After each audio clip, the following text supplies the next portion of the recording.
Please ignore the fact that photos are falling off my wall. I've stuff all over my bed. My room isn't the neatest right now. Today, we're going to talk about all the things I wish I knew before going to camp for the first time. There's going to be quite a lot going on in this video, so get a pen, write it down, because I know I did this before I went to camp and it was very helpful to like compile a master list of things I need to remember. Take some notes, people. For context, I went to camp last year, 2022, and I'm going again this year, 2023. Last year was my first year. So these are things that I wish I knew, and I've asked other people from camp who went for the first time last year as well what they wish they knew. So this is like a compiled list of a load of people's advice. I'm gonna kind of break it down into like packing stuff, because that's a big portion of this, and then the other miscellaneous things that people have said, like kind of general advice. So I'm going to go through the packing stuff first, and then I'll go through the miscellaneous advice. Okay, enjoy. Oh, also probably should say every camp is obviously different, so this, like, our experiences may not apply to what you will experience or you might experience. I don't speak for all camps. I don't know. Everyone's experience is obviously different, so advice will vary, but I feel like a lot of this is pretty general. You can kind of like edit it, if you will, for what applies to you, if you know your camp does or doesn't do certain things. I don't know. First things first, bring baggy t-shirts and like kind of crap clothes that you don't care about getting ruined. I know that kind of goes without saying. You're going to be like outside all the time doing loads of activities, sweating so much. Make sure you're not bringing things that you're going to wear on a daily basis that you care about a lot. I wouldn't bring anything nice and dainty that could easily break. And when you put your clothes in the laundry, most camps will do bulk laundry, so you have a bag and you put your laundry in there, and then everyone's bags get put in. It's a bit rough and tumble. Do you know what I mean? It's not gonna be all like perfectly done. Don't bring things that you care about, basically. Bring big comfy clothes that you can put over a swimsuit or whatever, especially when it's like really sunny and you want to cover up but you don't want to be too hot. Baggy t-shirt is perfect. That being said, bring lightweight nice clothes, because you will have days off and you will have like dances and stuff, well at least at my camp you did, and you want something to wear because everyone dresses up. I say dresses up. Dressing up is different to, like, obviously wear what you want, but the vibe is different. Like a camp dance, I'm thinking High School Musical 3. It's not, you know, if you're from the UK and you're going on a night out, not the vibe, not the vibe. The vibe is very like cute, wholesome. Obviously it's summer. Everyone's got like Steve Madden heels, basically. But when I say heels, I mean like the kind of wedges, not heel. Honestly, I wore pretty much 9 times out of 10 just like a sundress and Converse. So, but on days out, obviously, like when you have a day off and you go into like the nearest city, you can wear whatever you want. So just make sure it's lightweight, because the problem isn't the amount of stuff usually, the problem is the weight of stuff. This is one thing that I'm not sure if every camp does, but our camp definitely did this, and I didn't have this, but I managed to borrow one, is something to tie-dye. So a white shirt or a white anything to tie-dye. It doesn't even necessarily have to be white, but obviously it works better if it's white. Bring a white something so you can tie-dye it if that opportunity arises, because you don't want to be left out. You don't want to be the only one without tie-dye at camp. That's a disaster. One of the girls said bikinis, and that was it. That was the text. Bikinis, because you will probably be in the water at least once a day, probably maybe more, in the lake or the pool, so you're gonna want bikinis. And also you dry them outside, and don't get me wrong, it's hot, they dry quick, but say you've worn one and you've got changed to do something and then you want to go back in the water, you bring bikinis, and they're lightweight. That's the perfect thing. You don't have to wear bikinis either. Like some camps probably prefer it if you don't. Our camp doesn't really care. I brought like 2 bikinis and a swimsuit. To be fair, I don't get in the water that much. The lake scares me. That's something I want to get over this year. But yeah, bring swim stuff, and like enough of it. Like I said, I didn't get in the water that much, and I was fine with 3, but I didn't get in that much, so I'm thinking minimum 5. I could be wrong, so girls, correct me if I'm wrong. Talking of water and going to and from pools and lakes, Crocs were my go-to shoe for most of it. Obviously, like some sports, you have to have your trainers on, but Crocs were just perfect. Flip-flops for the shower are a must. I thought Crocs were better than sliders. Big fan of Crocs, and a lot of people have Crocs. You can customize Crocs. They're bloody brilliant. Another thing is sunglasses. I didn't wear sunglasses, and I was actually okay. I can't see very well, so I need glasses. So I wore glasses and a hat. And if I didn't care about seeing, then I didn't wear glasses. Half the time I wasn't wearing glasses, but if I needed to see, I wore glasses and a hat. So hat or sunglasses, you choose your protection, but definitely have it. It is hot and humid, so keeping a hat on your head, obviously you can get sweaty. I didn't mind it that much. much. Sunglasses can be convenient, and it's just you pick, okay? You pick, but have a couple of one at least. Also, sunglasses can double as like spirit for colour war. So like I did bring green sunglasses. I just assumed I'd be green. I was correct. Another thing the girl said was socks. I didn't actually lose that many pairs of socks. Some of them did get kind of ruined because I wore them so much, and then there were moments where my cabin is right by the dining hall, so if I was running out and I was just getting water, I sometimes would not put my Crocs on, and you know, socks just get kind of gross after a while. Bring a lot of socks. I think obviously you want to pack lightweight, but some things you can take some space and take some weight for is underwear, because you're gonna obviously get through a lot of underwear. Don't get me wrong, you wash your clothes like once a week, but you're sweating all the time and you're active all the time. Just be prepared. Okay, talking of sweating a lot, sporty clothes are probably the most comfortable attire. I wore almost all the time a pair of like shorts, not like the gym shorts that were quite tight, they were just like baggy, like running shorts essentially. They're just so comfy, and also like I got pushed in the pool quite a lot and they dry quite quick. They're very useful. And tank tops and vests and sport bras. Why does that sound wrong? Sports bras, I don't know. Wear stuff that's gonna absorb your sweat. That is so gross. Light grey, I mean, do it if you want to risk it, but you will just be like a different colour by the end of it. I would favour sporty baggy clothes. It depends what sport you're doing. I don't know, some things you'll probably need tighter clothes for, but I preferred baggy just so it was like breezy. That being said, it can get really cold in the evenings. I remember the first week, the evenings were cold. Like it didn't stay that way. Like there were lots of nights where I'd like sweat like crazy, but the beginning for some reason it was really cold in the evening. Remember a hoodie, and I would pack. I literally went to H&M and bought a pair of joggers, just grey joggers. They're really lightweight, but they're cozy. 10 out of 10 would recommend. And you only really need like maybe 2 jumpers and a pair of joggers. Once again, it's weight that you're worried about, not amount. Oh, I also brought a fleece, but I'm pretty sure I wore that on the plane so it wasn't so heavy, or I put it in my backpack, my carry-on. That's another thing. If you have heavy things, whack it in your carry-on if you can. Your case, you want to keep it light. And if you're buying a case for camp, try and buy the lighter kind of shell cases. I don't know how to explain that. The ones that are kind of like hard but lightweight. Another thing that I think is essential is a watch, and I don't mean an expensive. Do not bring. My boyfriend brought his like really nice watch, and he ended up sorry, I'm gonna put you on blast here a little bit, Josh. He was on the bikes one day, and this is before we were dating. Like I met him at camp, so like I think a kid was coming towards him or something.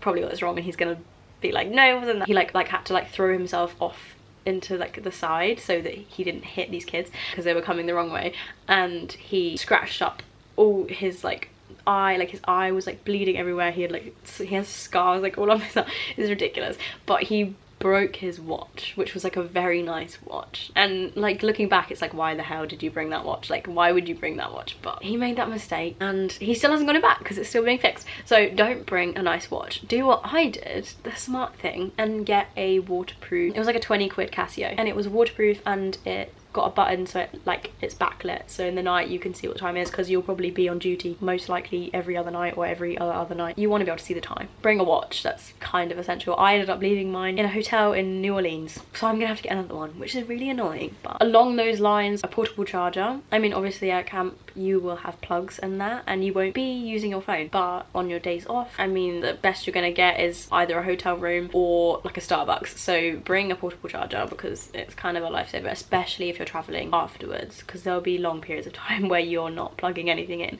One thing I would, this is kind of a transition into the kind of other side of the advice, but it's still about packing, except for it's what not to. I personally didn't pack a towel. I brought one microfiber, really lightweight, small towel, like a camping towel essentially. I brought that to camp, but I didn't barely use it, because like the first night when we got there, we went to Walmart and we did like a massive shop, and it's just so heavy to pack towels. Don't pack towels. If you can, and you can fit one in at the end, it's like the very last thing, put it in and let it be a lightweight towel, maybe like a beach towel. But I wouldn't. The same thing goes for bedding. A lot of camps will provide bedding. Ours did, but it's hit and miss. Like I ended up buying myself a pillow and a comforter set, so it was a comforter and a sheet and a pillowcase. I think this year I might just pack this blanket if I have the weight left over, because I'm not really traveling, so I don't really need extra room in my case. Other things to get when you're there is toiletries. Obviously you can pack like a toothbrush and maybe some minis, but don't put anything in your case. I wouldn't personally, unless it's something you really want to take and you don't think you can get in the US. Don't pack shampoos and conditioners, shower gels, toothpaste, all of that stuff. Bring some minis in your carry-on and then buy the rest when you get there, because it's so heavy in your case and it's completely pointless, because you're gonna want to buy big full-size like things because you're there for so long anyway. Along those lines, you may get sick at camp. That's a big thing that I wasn't ready for. You're living with like maybe 12 people in a cabin and there's so many people around you all the time. You're constantly doing stuff, like you're always doing something, and you're on duty till about midnight. You're waking up at about 7. You're gonna probably at some point get a bit sick, and I would, when you get there, order maybe on Amazon or get them at Walmart, I don't know, some vitamin C or immunity vitamins. They will actually help you so much. Another thing is honey. We had this in our cabin because we got sick, and we would just go to the dining hall, grab a spoon, squirt some honey into a spoon and just suck on it. It soothes your throat so much and it actually helps you. But I would buy those things when you get there. That was something I wasn't ready for when I first got there.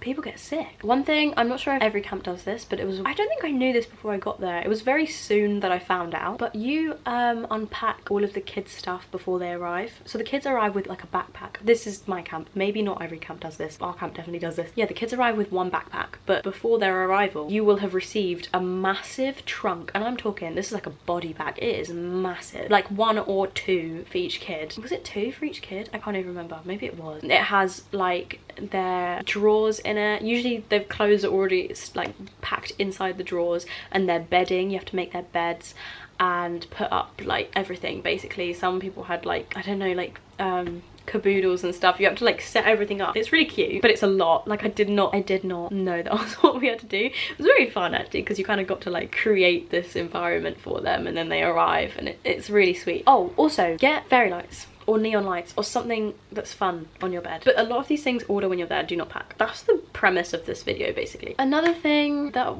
one of the girls said, I completely agree, and I wasn't expecting this to the extent that it is. You are just gonna be tired, really very tired for a lot of the time that you're there. I've already said it, you're constantly on the go, and you are. It is a very tiring job. Someone to do with camp told me like this is gonna be like one of the hardest jobs, and like it is.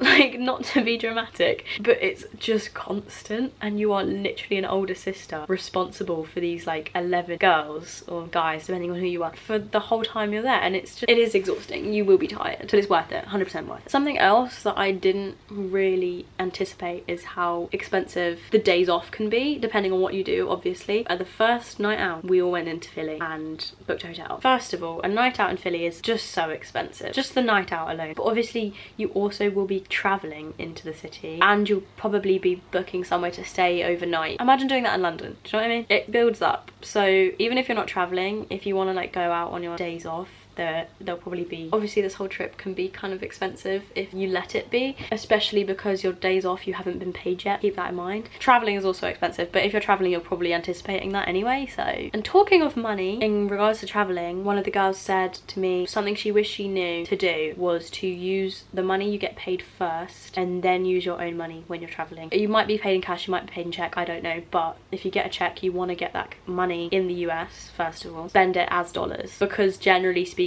you get more for your money. Like, it's a better way of using your money. At least that's from my understanding, that's how it works. Use your money you get paid first and then dip into the savings that you have. Do what you want. If you feel like you have a plan, you stick to your plan, but that's what we ended up coming to the conclusion of. I probably will at some point do a video on traveling. Hopefully I can get the girls involved and get a video of us all talking about traveling so that you've got everyone's perspective, because we went as a group. In regards to traveling, I was worried that I wouldn't find people, because obviously you don't really know anyone going into camp unless you've already been, but I wanted to travel and I didn't know anyone who was going. Don't panic, you will meet people who are going there to travel. A lot of people will be, because that's one of the big appeals of doing this job. And don't worry about forming a group immediately. You're gonna be around these people for so long, you're gonna form friendships.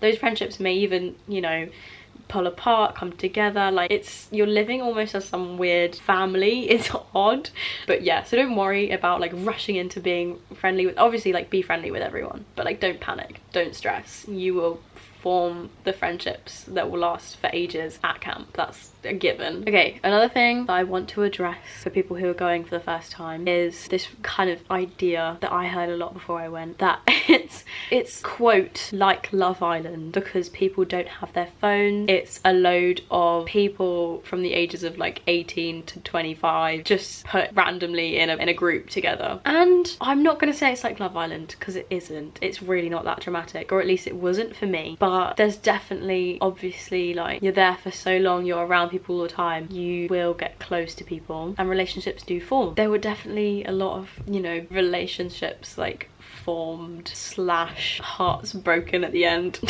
I'm gonna talk about one of my co-counselors, but I'm not naming names, so who knows who this is, but she liked one of the boys there and the feelings seemed to be mutual, and then obviously he lives in America and she lives over here, so like that just kind of, people couple up, people definitely couple up, but also a lot of people don't. I was adamant I wasn't going to, obviously that didn't work out, but a lot of people don't. A lot of it's just, you know, you make some really good friends, like very close friends, but there's definitely coupling up, but don't make that your thing when you go, like don't go there thinking that's gonna happen, because I think someone just died upstairs. Keep your mind open about all the experiences. Don't like imagine a utopia and then when you get there it's going to be shattered, you know. One thing that I think is really important to mention before I finish the video is documents. Make sure you are on top of everything you need when you get to the airport. Keep a folder like the entire way through camp, because you will receive documents. You have to go for a meeting to get your social security number, and you will get, you know, paid from camp, which will include like a check. You need to have papers in a folder safe, you know, because Hannah, one of the girls that I traveled with in the end, first time I met her was at the airport. She got through first part and got her like boarding pass or whatever, and realised she'd forgotten her DS 2019, yeah, her DS 2019, which you need to get into the US as a J1 visa holder, like you need it. So she had to frantically like call her parents to come back and give her the form. That was, you know, tense moment for us all. But yeah, so make sure you have all your documents. It's like, you know, terrifying thought to get to the airport and not be able to do anything once you've gotten there. Also, same person, Hannah then got through and then managed to fly to the US. We all got off the plane, and then she got held up at security on the American side because she had an apple. I don't know if this was just unfortunate, but her advice to you, don't bring an apple on the plane because they may detain you. I'm joking, they didn't detain her, but like they took her away and everyone was like, oh my god, where's Hannah gone? It feels ridiculous. I think it was ridiculous, but just don't bring an apple, okay? Before I end the video, I just want to say everyone's experience at camp is going to be different. Obviously you're moving away to another country for quite a while. It's going to be intimidating, it's going to be intense, there's going to be some crazy culture shocks, honestly, like even just down to the food, you know, it's a lot to take in. Just relax as much as you can and embrace it and try and go with it, and just keep open-minded. If it doesn't work out for you, if you're not enjoying it, you can arrange to come back. It's not like you're stuck there, so please keep that in mind, but do give it a go, because I know like so many people had such a brilliant time at camp. I know I did. I'm going back. Obviously you know the risk you're taking where if you're traveling all the way across to another country and getting a job, like it's always going to be risky doing something like that, but give yourself the chance to have a great time. If it doesn't work for you, it doesn't work for you, but it may work really well, and it may be one of the best summers you've had ever and will continue to have for summers to come. So have fun with it and good luck. I'm really excited. I'm excited for you, I'm excited for me. Thank you for watching. I will probably be doing more videos closer to the time of leaving because I'm gonna pack and everything, and I also probably will do another video about like my experience and more about funny stories and stuff that happened there, because there are some, like, you know, some great memes. Also some, I need to get permission to tell some of these stories because there was some, you know, there is drama that does happen, but I don't want to tell these stories until I have permission from all participants involved. Like if you liked it, and subscribe if you want to, and I will be back at some point with something else. I don't know yet. Hope you enjoyed. I hope you found it helpful, and good luck. Have fun. Bye.